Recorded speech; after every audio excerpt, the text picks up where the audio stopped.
তো guys finally কিন্তু সেই ভেস্টিজের প্রোগ্রামের উদ্দেশ্যে রওনা দিলাম। প্রথমে রেল লাইন, সেখান থেকে অটোতে উঠে পল্লী বিদ্যুৎ। যাই হোক, সব ভিডিও তো আর ক্যামেরা ধারণ করা সম্ভব না, সেজন্য কিছু কিছু জায়গায় স্কিপ করে নিলাম। তারপরে পল্লী বিদ্যুৎ নামলাম, ওখান থেকে অটো ভাড়া দিয়ে আবার রাস্তা পার হয়ে চান্দুরার অটোতে উঠলাম। তো চান্দুরা অটোতে উঠে চান্দুরা গিয়ে নামলাম। নামার পরে ওখান থেকে আবার একটু হাঁটাহাঁটি করলাম।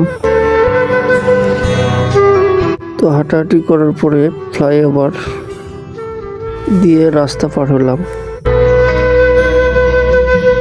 তো দেখতে পাচ্ছেন রাস্তায় অনেক গাড়ি, অটো। আসলে রাস্তাতে হাঁটতে দেখা যায় যে মানুষের থেকে গাড়ির সংখ্যাটাই বেশি। তো যাই হোক, অনেক উপেক্ষা করেই কিন্তু ওভারব্রিজের উপরে উঠলাম।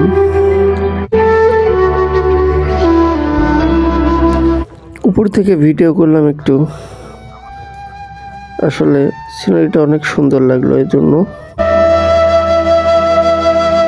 তো সাভার রোডে হাঁটতে হাঁটতে আসলাম চলে।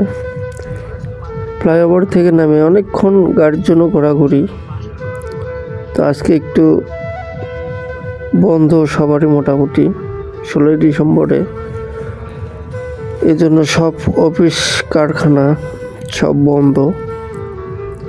আর দুই একটা গাড়ি পাওয়া যায় কিন্তু দাম বেশি চায়।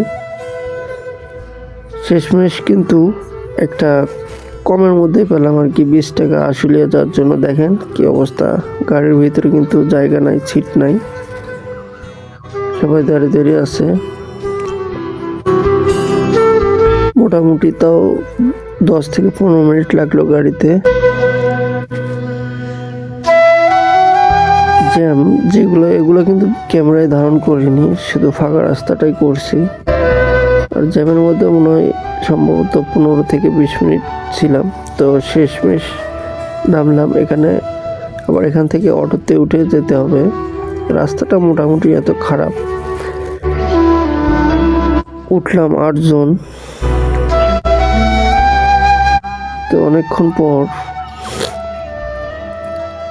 আমরা কিন্তু রওনা দিয়েছি, আর অবশেষে নামলাম সেই পার্কে সামনে। ওখানে ভাড়া টাড়া দিয়ে কিছু সেলফি উঠলাম। আর দেখতে পাচ্ছেন রাস্তার কাজ চলতেছে, জন্য অনেক ধুলাবালি। ফাইনালি পার্কের সামনে গিয়ে একটু হালকা পাতলা ছবি করলাম, ভিডিও উঠলাম।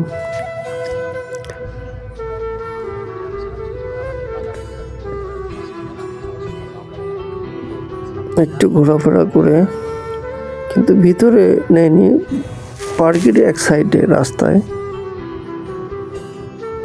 তো এদিক দিয়ে দেখা যায় যে এখানে অনেক লোকজন।